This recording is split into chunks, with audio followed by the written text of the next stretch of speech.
নমস্কার, আমি কৃষ্ণা। বংএনবের আরেকটি নতুন ভিডিওতে আপনাদের সবাইকে স্বাগত জানাই। আশা করি আপনারা সবাই খুব ভালো আছেন।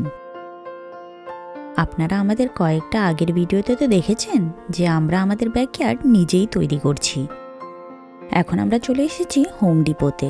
কয়েকটা জিনিস ও অনলাইন অর্ডার করেছিল, সেটাই পিক আপ করতে এলাম। ব্যাকইয়ার্ডে একটা ছোট মতন ফ্লাওয়ার বেড বানাবো, সেই প্রজেক্টটার জন্যই সব সরঞ্জাম নেওয়া হচ্ছে। নর্মালি এই ভারী ভারী জিনিসগুলো তো অর্ডার করেই আনানো হয়, কিন্তু এইবার না জানে ওরা অর্ডারে কি গড়বড় করে দিয়েছে, এই স্টোনসগুলো পাঠানোর জায়গায় অন্য স্টোনস পাঠিয়ে দিয়েছিল। তাই ওই পেপারসগুলো ওদেরকে পিক আপ করে নিতে বলেছি, আর যেগুলো আমাদের দরকার ছিল সেগুলো আমরা ইনস্টোর পিক আপ করলাম। বাড়িতে ফিরেই আমরা কাজে লেগে পড়লাম। এখানে ব্যাকইয়ার্ডে বাড়ির সাথে লাগোয়া একটা ছোট্ট ফ্লাওয়ার বেড বানাবো। এই পেপার স্টোনসগুলো আনার আগেই প্রথমে উইডগুলো সব পরিষ্কার করে জমিটাকে সমান করে নিয়েছিলাম। যখন প্রথমে কাজ শুরু করেছিলাম তখনই আগাছাগুলো তুলে ব্যাকইয়ার্ডটা পুরো পরিষ্কার করেছিলাম। বর্ষার সিজনে একটু বৃষ্টি হতে না হতেই আবার আগাছাগুলো উঠতে শুরু করে দিয়েছিল। এই যে দেখুন, বলের দিকের রোটা কমপ্লিট করে দিয়েছি। এই পেপার স্টোনের রোগুলো বেশি উঁচু করব না, এই দূরও উঁচুই করা হবে। হলের জানলা খুললেই সুন্দর ফ্লাওয়ার বেড আশা করি তৈরি হয়ে যাওয়ার পর দেখতে খুব সুন্দর লাগবে। ফ্লাওয়ার বেডটার জায়গা খুব সরু বলে এখানে আর ইলেকট্রিক কম্প্যাক্টর ইউজ করছি না, হ্যান্ড কম্প্যাক্টর দিয়েই জমিটা ভালো করে ফ্ল্যাট করে নেওয়া হচ্ছে। কম্প্যাক্টিংটা যদি ভালো করে না করা হয় কিছুদিন বাদেই এই পাথরগুলো জায়গা থেকে সরে যাবে, তাই তাড়াহুড়ো না করে ধৈর্য সহকারে এই কাজটা করতে হবে। এই বেডটা বানানোর ভিডিও যদি রিয়েল টাইমে আপনাদের দেখাতে যাই তখন সারাদিনও কম পড়ে যাবে, তাই এখানে টাইম ল্যাপসে ভিডিওটা দেখাচ্ছি। বাইরের দিকে বেডের ফার্স্ট লেয়ারটা লাগানো হয়ে গেছে, এবারে ককিং গানের সাহায্যে সেকেন্ড লেয়ারটা লাগানো হচ্ছে। এই যে দেখুন, বেডের স্ট্রাকচার বানিয়ে একেবারে তৈরি। এবারে এই প্লাস্টিকের এজিংগুলো ভেতরের দিকে লাগানো হবে। প্রথমে আপনাদের দেখিয়ে দিই এই এজিং কিটের মধ্যে কি কি এসেছে। এখানে আছে এজিং স্ট্রিপের রোল আর বড় বড় কিল। এই বড় বড় কিল দিয়েই এজিং স্ট্রিপটাকে গ্রাউন্ডে সিকিউর করা হবে। প্রথমে এই স্ট্রিপগুলোকে বেডের সাইজে মেপে কেটে নেব। একটা ছোট ফ্লাওয়ার বেড বানাতে নয় নয় করে দেখুন কত কিছুই না লাগছে। এই এজিং এর স্ট্রিপগুলো ফ্লাওয়ার বেডের শেপটা মেনটেন করতে সাহায্য করবে, তাই এটা one of the mandatory steps, না করলে চলবে না। আর এই স্টেপটা যদি আমরা না করতে চাইতাম তখন কংক্রিট দিয়ে স্টোনসগুলোকে সিকিউর করা উচিত ছিল। এজিংগুলো ঠিক সাইজে মেপে কেটে নিয়েছি। এবারে কিল আর হাতুড়ির সাহায্যে এই এজিং স্ট্রিপটাকে সিকিউর করা হবে।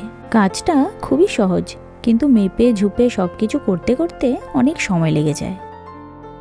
যখন সকালে কাজ শুরু করি আমরা তখন ভাবি যে অনেক কিছু করে নেব, আর যেহেতু এগুলো সব আমাদের ডিআইওয়াই প্রজেক্ট, প্রথমবারই করছি, এক একটা কাজে দেখতে দেখতে কি করে সময় চলে যায়, দুপুর থেকে বিকাল হয়ে যায় বোঝাই যায় না।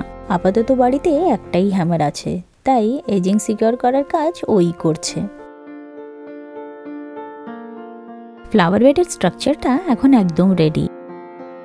এইবারে কস্টকো বা হোম ডিপো গিয়ে কয়েক বস্তা মাটি আর সার নিয়ে আসতে হবে। পারলে দেখি ওখান থেকেই কয়েকটা সুন্দর ফুল গাছও নিয়ে আসবো।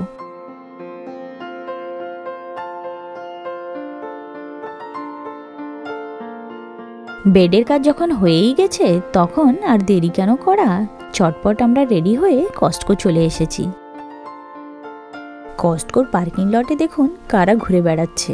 এই পাখিগুলো হলো ওয়াইল্ড টার্কি, দিব্যি ঘুরে বেড়াচ্ছে।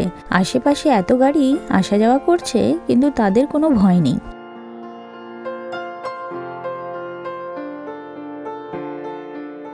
আজকে কস্টকোতে ভালোই ভিড় আছে, চলুন আর দেরি না করে তাড়াতাড়ি ঢুকে পড়ি।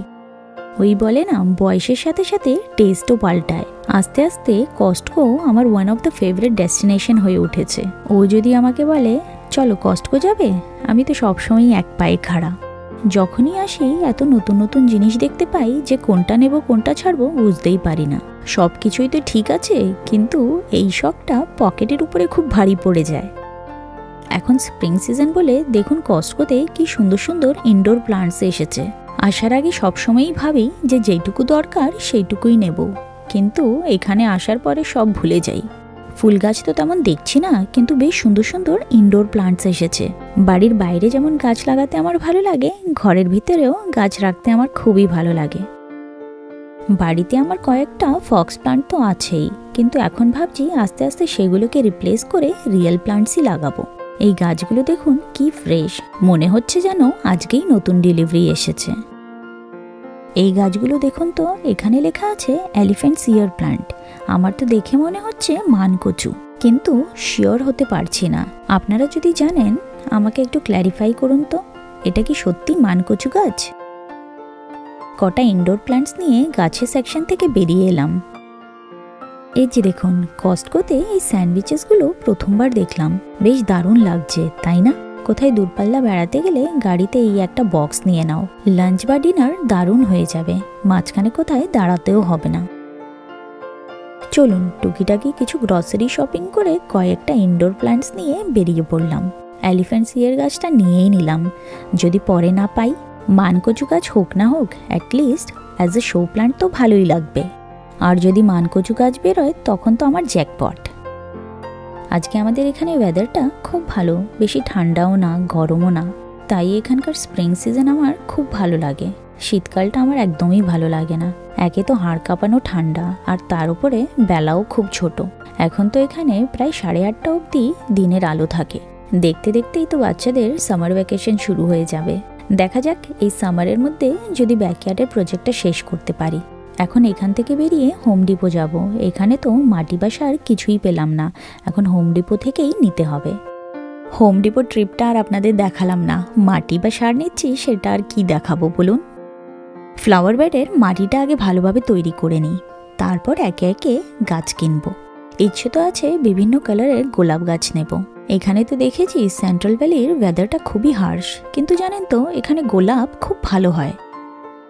প্রথমে ও এখানে চিকেন ম্যানুর ঢেলে দিচ্ছে। প্রথমেই মাটিটা ভালো করে তৈরি করে দিলে গাছও বেশ সুন্দর হবে। এখানেও প্রথমে 2-3 বস্তা চিকেন ম্যানুর দিয়ে দিয়েছে, এবারে একে একে গ্রাউন্ড সয়েলের ব্যাগসগুলো দিচ্ছে। হোম ডিপোতে আজকে দেখলাম যে পটিং সয়েলের মিক্স আলাদা পাওয়া যায়, আর যদি ডাইরেক্টলি জমিতেই গাছ লাগানো হয় সেটার মিক্স কিন্তু আলাদা। তাই আজকে আমরা গ্রাউন্ড সয়েলের মিক্সই নিয়ে এসেছি। মাটির বস্তাগুলো ঢেলে এখানে ভালো করে ছড়িয়ে দেওয়া হচ্ছে, যাতে চিকেন ম্যানুর আর মাটি ভালো করে মিক্স হয়ে যায়। আজকে ফ্লাওয়ার বেডটা বানালাম আর মাটিটা মিক্স করলাম। নেক্সট ভিডিওতে আপনাদের দেখাবো যে এখানে কি কি গাছ লাগালাম। তাহলে আজকের ভিডিওটা এখানেই শেষ করি। আজকের ভিডিওটা আপনাদের কেমন লাগলো আমাকে কমেন্টে জানাবেন।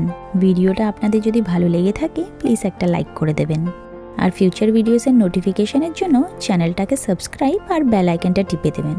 তাহলে আবার আপনাদের সাথে দেখা হবে আরেকটা নতুন ভিডিওতে। আপনারা সবাই খুব ভালো থাকবেন, সুস্থ থাকবেন। ধন্যবাদ।